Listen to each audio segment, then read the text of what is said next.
First, the power gaze. The moment you look away, the hierarchy ends. People don't decide who matters by listening. They decide by watching. And the first thing they judge is your eyes. Whoever breaks eye contact first is unconsciously placed lower. Not polite, lower. This happens before words are processed. Most people sabotage themselves instantly. They look away while listening. They nod too much. They glance down when thinking. They break eye contact at the end of a sentence. That final look says one thing: I'm done, judge me. That's why people interrupt you, ignore your opinions, talk over you. The power gaze flips this signal. When you speak, hold eye contact until the sentence is finished. Calm, neutral, no staring. When the sentence ends, pause. 1 second. That pause forces the other person to process your words instead of replacing them. This is not about dominance. It's about refusing to submit. The mistake is trying to stare harder. That creates tension. Tension signals insecurity. The correct gaze is relaxed, still, as if you already know you're right. There's also a listening version. When someone speaks, don't nod excessively. Don't break eye contact to be polite. Stay still. Let them finish. This puts subtle pressure on them.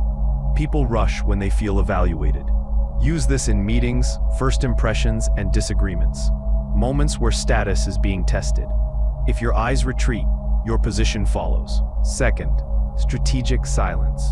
The fastest way to lose authority is answering too fast. Speed is not intelligence. Speed is compliance. When you reply instantly, we signal availability, and availability lowers value. Strategic silence works because it breaks expectation. They expect an immediate answer. When it doesn't come, their brain fills the gap. Not with logic, with hierarchy. A pause creates weight. 3 seconds is enough. When asked something important, don't rush. Don't say or well. Stay silent. Look at them. Think. Those seconds do 2 things. They show you choose your words, and they force the other person to wait. The one who waits is lower. The one who controls the pace owns the interaction. Most people ruin this by panicking. Silence feels awkward, so they escape it. That panic is visible, and it kills authority. Controlled silence feels intentional. Awkward silence feels apologetic. The difference is simple: posture, stillness, eye contact. You are not frozen. You are deciding. This works best after a challenge. Someone questions you, pushes back, corners you. Instead of defending, you pause. They start explaining themselves, softening, filling gaps. You say nothing. They weaken their own position. This is why negotiators speak less, why authority never rushes. Silence pressures the speaker, not the listener. When you finally speak, keep it short. 1 sentence, 2 at most. Long explanations signal doubt. Silence before, silence after. That framing makes even simple words feel final. But there's one rule. Your body must stay steady.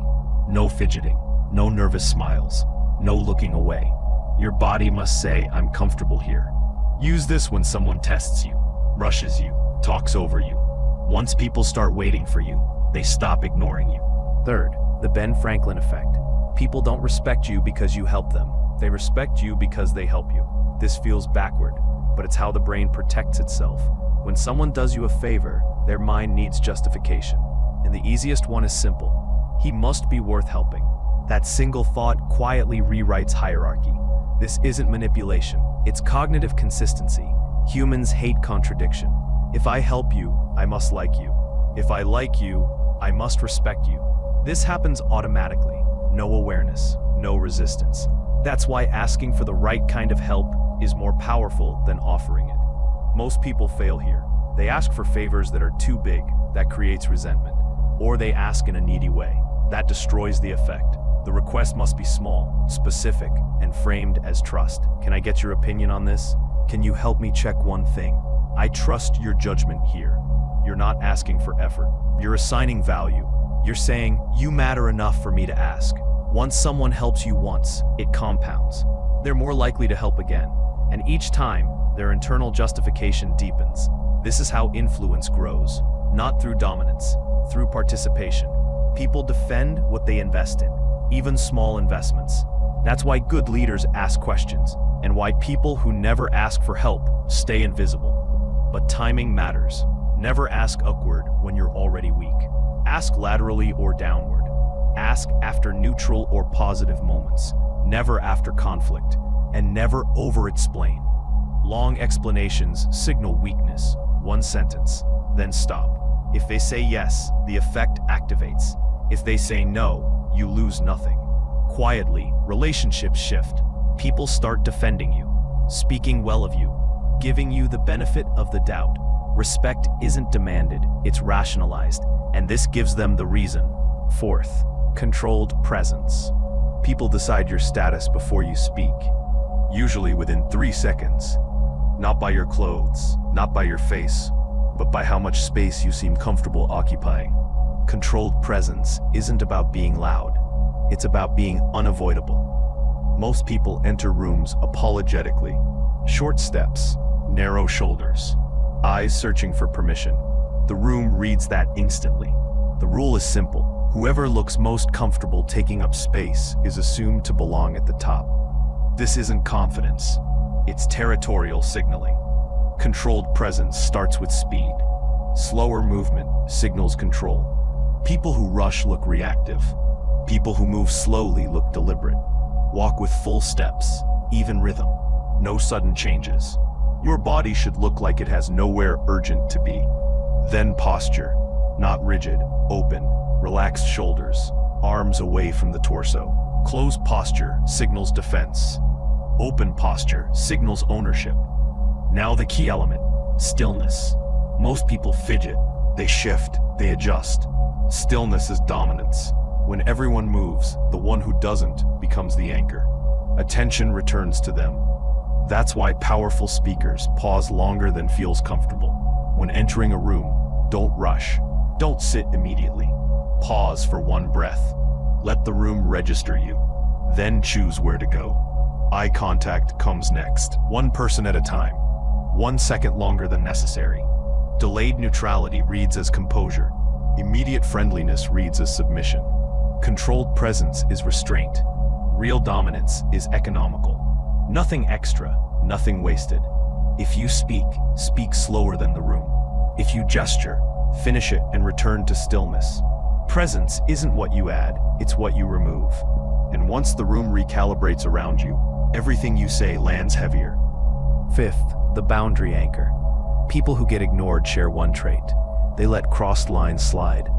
They feel the disrespect, but they say nothing, and that silence becomes permission. The boundary anchor rewrites that rule. It doesn't raise your voice. It doesn't explain.